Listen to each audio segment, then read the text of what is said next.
Olá pessoal, tudo bem? Seja muito bem-vindo a mais um vídeo aqui no nosso canal Full Cycle. Meu nome é Wesley Williams e no vídeo de hoje nós vamos responder aí 5 perguntas que a galera aí da nossa comunidade fez pra gente. Então fica ligado porque tem muita coisa boa vindo por aí. Bora lá! E antes de a gente ir direto ao ponto, eu gostaria muito que você clicasse nesse momento, parasse tudo e desse um joinha nesse vídeo. Você não tem noção de como isso vai ajudar a gente nesse canal. E também não esquece de assinar o nosso canal e ativar as notificações, assim sempre que a gente subir um vídeo top que nem esse, você vai ser notificado imediatamente. Mas agora, sem mais delongas, vamos aí para nossa pergunta número 1. Como saber se a minha aplicação vai aguentar as visitas no meu sistema? Parado é o seguinte, essa pergunta é muito bacana, muita gente tem dúvida em relação a isso, principalmente porque existem muitos desenvolvedores que fazem sistemas que são muito pequenos, né? E o que acontece é o seguinte, conforme esse cara vai evoluindo aí na profissão, ele começa a desenvolver sistemas de grande porte, inclusive é por conta disso que a gente está aqui, ajudar você aí ter um dos perfis mais desejados pelo mercado, conseguindo aí desenvolver sistemas de grande porte do jeito certo, né? Então essa que é a nossa grande sacada. Então por conta disso, quando você está evoluindo e começa a entrar em sistemas de grande porte, você vai ter que tomar alguns cuidados. E eu vou dividir essa resposta aqui em duas partes. A primeira parte é o seguinte, quando você vai desenvolver um sistema desse tipo, normalmente você tem ideia mais ou menos de quantas visitas esse sistema vai ter. Normalmente existe um histórico, raramente você começa um projeto do zero e daí de repente você coloca no ar e já vai receber um monte de visitas. Isso é raro, mas pode acontecer, tá? Na maioria das vezes esse sistema ele tem um histórico. E daí de repente você quer garantir que a funcionalidade que você fez ou quando você reformulou esse sistema, você quer ver se ele está aguentando. Então a melhor coisa para você fazer nesse caso é teste de estresse. Tá? Como assim teste de estresse? Você vai pegar um robô, basicamente, um sistema que começa a navegar no seu sistema e ele começa, no final das contas, gerar diversas visitas. Ele começa a visitar páginas. E o mais legal é que você consegue controlar esse robô pelo tipo de visitação. Como assim? Vamos imaginar que eu posso ter um robô que gera um pico de acesso, então todo mundo acessa ao mesmo tempo muito rapidamente. Existem outros casos que começa a ter algumas visitas, daí conforme essas visitas vão chegando, depois de um tempo vai chegando num pico e depois esse pico vai morrendo. Então existem diversos perfis. E por que tem esse perfil? Porque você tem que saber se a sua infraestrutura se ela tá preparada para escalar, tá? Em um determinado período de tempo e se esse tempo é o suficiente para você subir as suas máquinas. O que acontece? Às vezes você prepara a sua infra para escalar, mas o pico de acesso acontece tão rapidamente que vai acontecer o quê? Não dá tempo de gerar as máquinas, tá? Então é por conta disso que você tem que fazer diversos tipos de teste de estresse. Legal? Então esse aí é um ponto que você tem que se ligar. Wesley, quais são as principais ferramentas de testes de estresse que você usa? Bom, uma ferramenta aí que é bem antiga e que funciona normalmente muito bem, eu conheço muita gente de empresas grandes utilizando até hoje, é a famosa JMeter, tá? Mas existe aí uma ferramenta que eu particularmente estou utilizando muito, tá? E tá virando, vamos dizer, a grande revolução desses testes de estresse, é uma ferramenta chamada K6 ou K6, depois você acessa aí, k6.io, né? A K6, o que é? Ela é uma ferramenta muito inteligente, porque ela permite que você programe esses tipos de visitação, tá? Em determinadas páginas, tá? E você consegue fazer isso tudo em JavaScript de uma forma muito simples. O mais bacana é que quando você manda essa parada rodar, o que essa ferramenta faz? Ela transforma basicamente esses tipos de visita que você fez facilmente em JavaScript, tá? E joga isso para um programa Go, e esse programa ele manda ver e começa a acessar a sua aplicação aí que nem louco. Legal? Agora tem uma coisa bacana, esse serviço também você pode usar nas nuvens e daí você consegue ter isso de uma forma mais gerenciável e etc, pagando, é claro. Mas você consegue sim usar a versão gratuita que funciona muito bem. Obrigado. Então esse aí é o primeiro passo que você tem que se ligar quando você está querendo segurar visitas no seu site. Mas a gente tem aquele outro ponto, tá? O outro ponto é o seguinte, eu não tenho ideia de quantas visitas o meu sistema vai ter. Então nesse caso não existe milagre, tá? O que você vai ter que fazer? Chutômetro. O que isso significa? Você vai ter que gerar uma estimativa de quantas pessoas podem acessar, mas você, logo no começo da sua aplicação, logo nos primeiros dias, os primeiros momentos que a sua aplicação vai pro ar, o que vai acontecer? Simplesmente você vai ter que ficar de olho e conseguir fazer o processo seu de escala acontecer muito rapidamente. Por isso que hoje em dia utilizar ferramentas como Kubernetes, por exemplo, é uma boa, porque como você está trabalhando com containers conseguem ser provisionados muito mais rapidamente do que máquinas virtuais. Então a dica que eu dou aqui para você, teste de estresse e fica ligado se o tempo de escala, tá, elástico ali da sua aplicação consegue subir rapidamente para aguentar o pico de estresse. Agora, tem algumas coisas que você tem que levar em consideração. Existem aplicações que é uma vez na vida que vai receber o pico de estresse. E por conta disso, muito desenvolvedor, o que ele acaba fazendo? Jogando o hardware lá em cima para aguentar esse pico de estresse, de acesso, uma vez por ano, e às vezes esse tipo de pico de acesso não é nem tão interessante ou lucrativo para a empresa.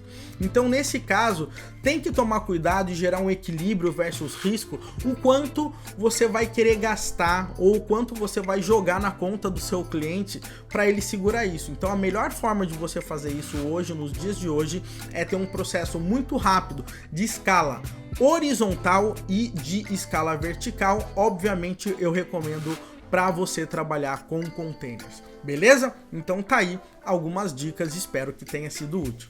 Vamos lá agora para nossa segunda pergunta. Como eu sei se eu tô desenvolvendo as minhas aplicações do jeito certo? Galera, essa é uma pergunta que sem dúvidas incomoda inclusive desenvolvedores experientes. Um dos pontos mais interessantes que eu consigo observar nos dias de hoje é que há uma falta de confiança por muitos dos desenvolvedores. Raramente você encontra um desenvolvedor, e isso pode ter um desenvolvedor com 20 anos de carreira, e você chega e fala, você está 100% confiante em tudo que você está fazendo?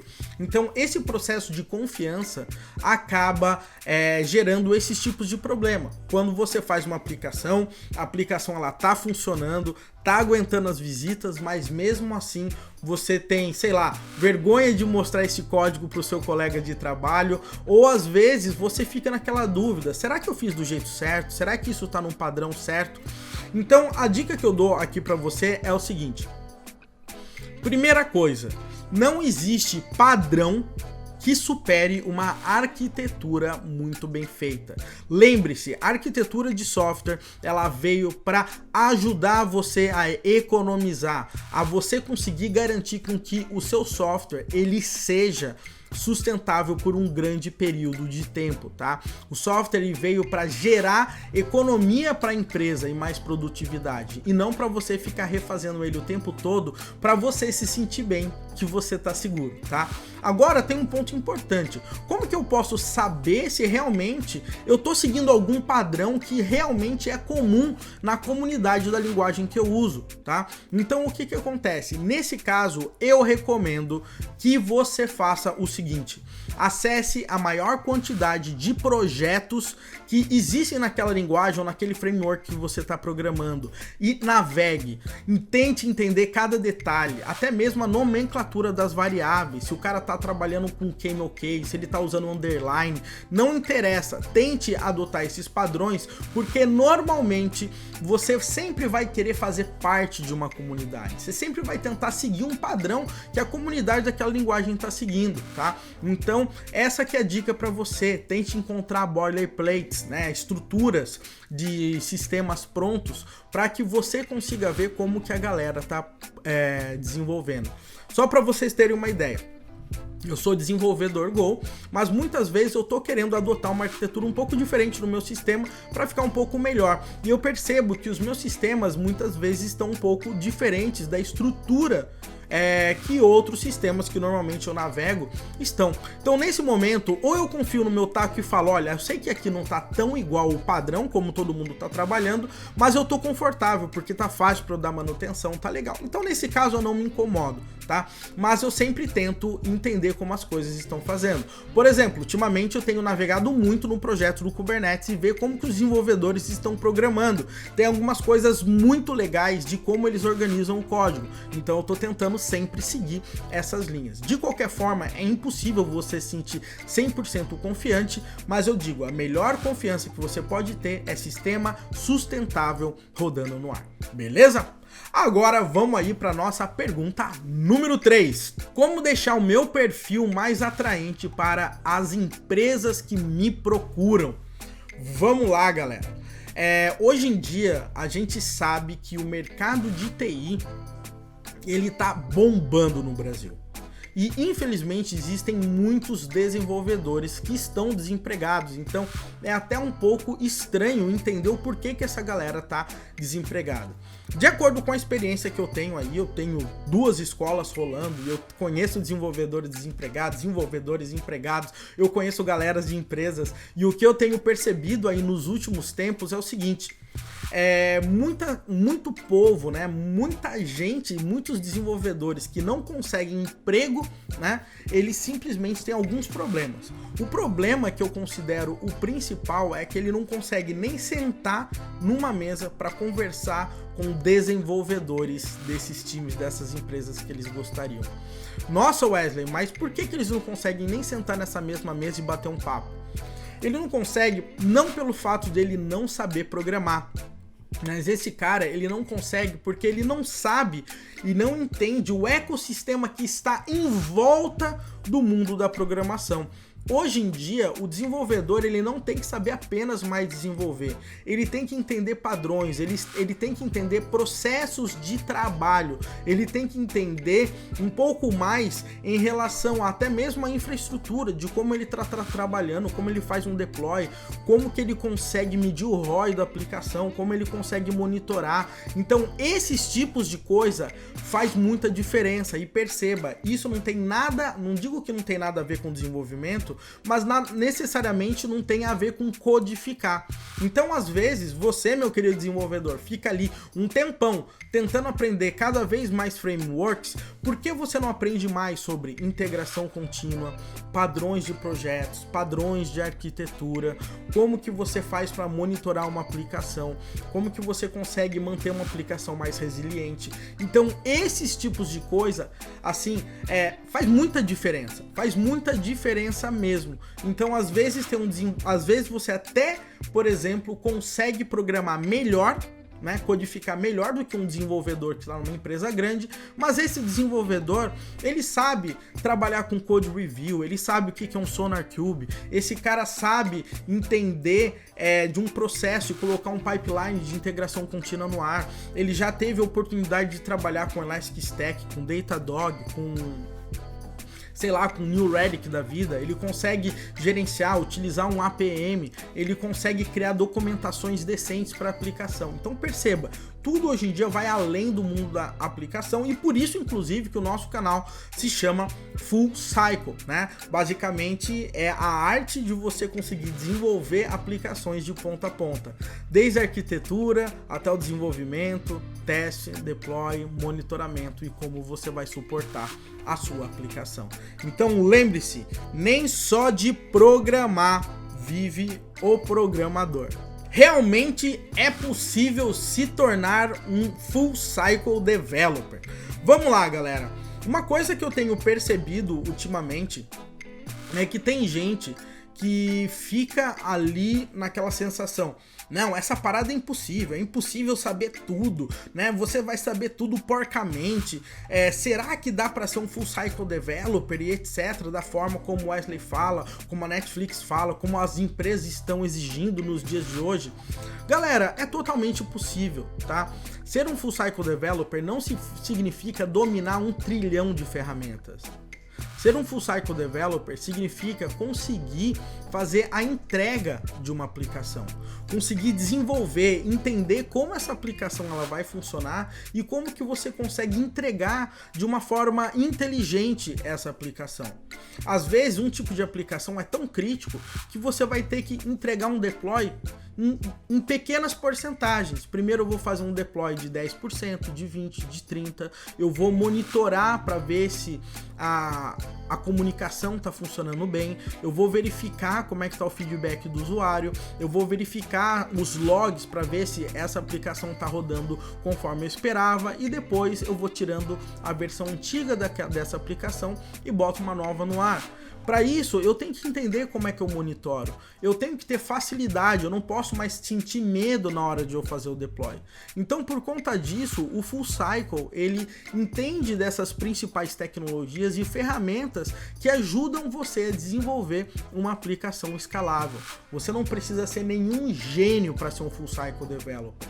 A única coisa que você precisa fazer é sair um pouco desse mundo de só programar e entender um pouco mais de ferramentas para você escalar a sua aplicação e também um pouco mais sobre arquitetura e ter um pouco mais o foco no negócio do cliente e olhar o software como um produto que o cliente vai utilizar para ter mais lucro, mais produtividade.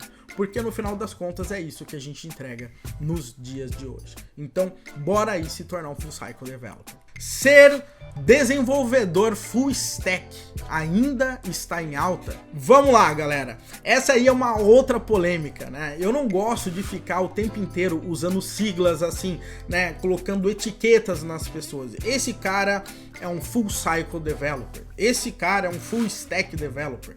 Esse cara é um back-end developer. Esse cara é um front-end developer.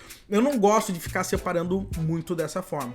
Mas de forma geral, o que eu percebo é que muitas empresas hoje em dia trabalham aí com um full stack developer, sim, tá? Ser um desenvolvedor full stack agrega valor com certeza para você conseguir desenvolver para back-end, conseguir entregar ferramentas também no front-end ou vice-versa, né, dá na mesma no final das contas, vai gerar valor para uma empresa, né? Obviamente que existem situações que você precisa de um super especialista.